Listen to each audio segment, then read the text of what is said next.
Hi, my name's Russell Sturgis. I'm the founding principal of VAP Mentor, and welcome to this month's blog. This blog I have entitled "You Can Teach an Old Dog New Tricks," and it's been inspired by the fact that I've had my mother staying with me over the last week, and she's in her late 80s, and we've had several discussions about being able to develop new habits and being able to approach life with a new set of eyes. And of course, once you start getting towards that end of life, that isn't so easy. And for many of us, we've bought into the idea that once we get on in years, it's nigh impossible to be able to do things differently. And of course, in the blog, I explore this whole concept of neuroplasticity and this breakthrough understanding in neurological sciences around the capacity for this plasticity of the brain to exist right up until the point at which we die. In other words, it's something that is fundamental to the nature of how the brain functions, which means that the adage, "you can't teach an old dog new tricks," isn't exactly true. It may be difficult to teach an old dog new tricks, but it's not impossible. And so if you take the opportunity to read the blog, I share some of the concepts of the science in layman's terms that helps you to understand how that's possible. At the end of the blog, I come up with an acronym, and the acronym is CHASM, C-H-A-S-M. And the acronym stands for the 5 fundamental steps that we each would have to go through, whether we're young or old, in terms of being able to initiate and to use these properties of neuroplasticity to create a deeper sense of our worth and therefore a better quality of life. So chasm, of course, if you understand the word, represents this sort of the valley or the rift or the space that exists between 2 points, maybe 2 mountains with a valley in between, or a big chasm, which is this space in between 2 mountaintops. It could be a chasm between the rich and poor in terms of human experience. So it's the gap that exists between 2 endpoints, and so of course this is appropriate here because this is about the chasm that exists between the elderly life that has become marked by less mental clarity, so the inability to be able to use the mind in the way that you were able to before, the fact that you've become more lonely by virtue of the fact that more of your friends have either passed or have mental health issues, the fact that you've become less mobile and therefore restricted in your ability to be able to get around, and so living life in a much more constrained and limited existence, maybe leaving the house on rare occasions as opposed to something that you had the freedom to do at will previously, the fact that there's this constant battle or struggle with your health and the prospect of death, and associated with that then are the challenges around maintaining a lifestyle that is supportive to health and well-being. So that's at one end of the continuum, and then we have this gap between a lifestyle where there's a sense of belonging to community, fully engaged in family and feeling loved and appreciated and making a contribution, being able to continue to make a contribution, to be able to engage in dialogue and conversation where the mind is stimulated and engaged, and where there's a capacity to live mindfully, to be able to live in the now, where there's a less sense of fear around the prospect of death, where there's less being absorbed into the struggles of sickness and being able to be more the observer of what's happening to the body. So there's these two different realities where one allows you to have a greater sense of joy and peace in terms of how you live your life, where the other one is about isolation, loneliness and struggle and fear. And it's like that it's possible to be able to shift from the one which is governed and fear-based to one which is peace and love-based. That there is a capacity to build a bridge across the chasm. And of course, as I said, I've used the word chasm as an acronym. So the C in that represents being able to clearly identify what your current reality is, not one that's a fantasy, but one where you're being able to honestly state what the facts are in terms of what it is that you're experiencing here and now, and that is to be able to talk about and to be able to state what the loneliness and the isolation is, and what the issues and fears around health and longevity and all of those things. It's really a form of confession. So you could actually represent confession about what the truth of my current existence is.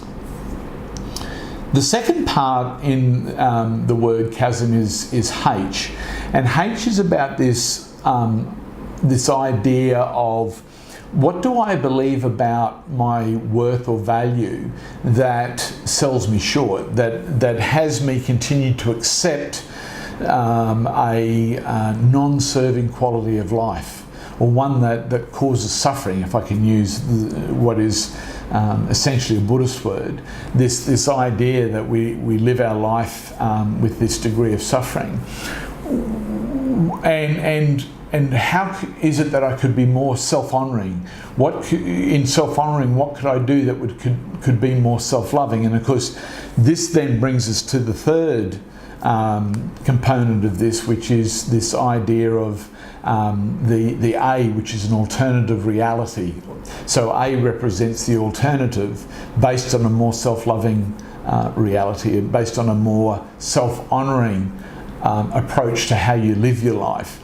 And of course, that requires you to identify the story that you run about yourself that says that you aren't good enough, that you aren't worth it. What is it that you have that says that you don't deserve something that's more joyful and peaceful and more loving? It could be things along like that you're not seen as smart enough, or that you're not mobile enough or healthy enough as you've got older. But often these are carryovers from stories that we've run through our life that have been stories of not being sufficiently adequate enough to be acceptable, and so we have this ongoing fear of rejection, and so there's this inability to be self-honouring and therefore self-loving. So we've gone from, this is my current reality, this is what perpetuates it in terms of my lack of belief around being honouring to myself around having something more than what I've experienced. And then playing with the notion that there could be a more self-loving alternative. And certainly in my experience, both with people of younger mind as well as those that are aged, this is probably one of the most difficult parts, is to allow yourself to imagine a more self-loving alternative, to be able to create an image in your mind of a life that's joyful and peace-filled, and one that has lots of love in it, and a sense of meaning and belonging. And of course, that seems such a far stretch for most of us. The fourth part in the acronym is S, and that's about the strategies that would make that alternative reality happen. So in other words, what would I have to do differently in terms of how I live my life to be able to have this more self-loving alternative reality? What are the pragmatic or practical things that I'm going to have to do If I was to start to decide that I wanted to be more self-honouring and self-loving and to adopt a lifestyle that reflected that, what are the real fundamental changes in my behaviour that I would have to engage? Now, the important thing about this fourth step, and it goes on to the fifth, which is the M, which is about mindfulness, is that even though we identify these strategies, we at no stage are you asked to actually do the strategies. So in other words, it's like you're going to imagine what this reality would look like, and you've worked out what you would have to do, and now you get let off the hook. And this is a real lazy part in this formula, and the lazy part in this is that you're not going to be asked to actually go out and do any of the things that you've imagined or strategized. Now, you're going to say, well, how's that possible that things can change? And the only thing that you're going to be asked to do in this last part is to be mindful that there is a more self-loving alternative, and that there are certain benefits to having that alternative. At the same time, being mindful of the fact that you could continue to do what you've always done, but you know you'll always get what you've always got. And I talk about that in the blog. So the last component of this is maintaining this mindfulness, which is remembering that there is a more self-loving alternative. And of course, I explain in the blog how that helps to build these new neural pathways. One of the interesting things that happens is that habit becomes our path of least resistance in terms of how we choose to think and behave. And so while we are functioning under our old habits, it's very easy for us to go down those pathways.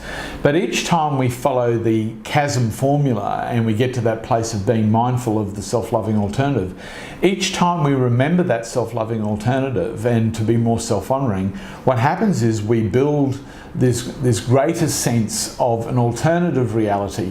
And each time we remember that and how that's beneficial, that neural pathway, that nerve, the way in which the nerves in the brain and the neurons attach and develop themselves, they become stronger and stronger, such that there's a tipping point where that becomes the path of least resistance. It's like it becomes the new habit because we've mentally been able to create this pathway, and something very interesting happens, and all of a sudden we start to make decisions along the lines of the strategies that we already established that allow us to start to act in this new way.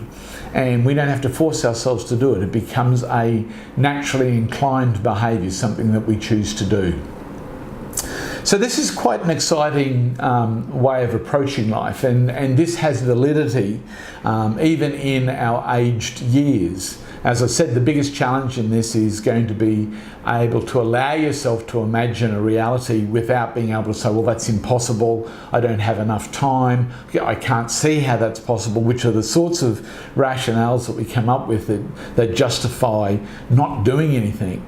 And so if you can get with a mentor or somebody who can assist you in being able to imagine and to create the possibility of a much more self-honouring and self-loving alternative reality, and then come up with strategies for being able to achieve it, and then to be able to be mindful of what all of that is. It is possible for you to be able to go through your latter years with a sense of belonging, with a sense of contribution, with a sense of inner peace, instead of one of fear and isolation and loneliness. I'd like to invite you to contemplate the possibility of that.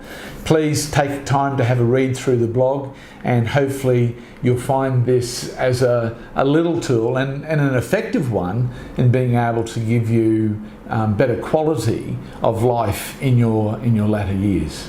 Anyway, thank you for taking time to listen, and talk to you again in our next blog. Bye.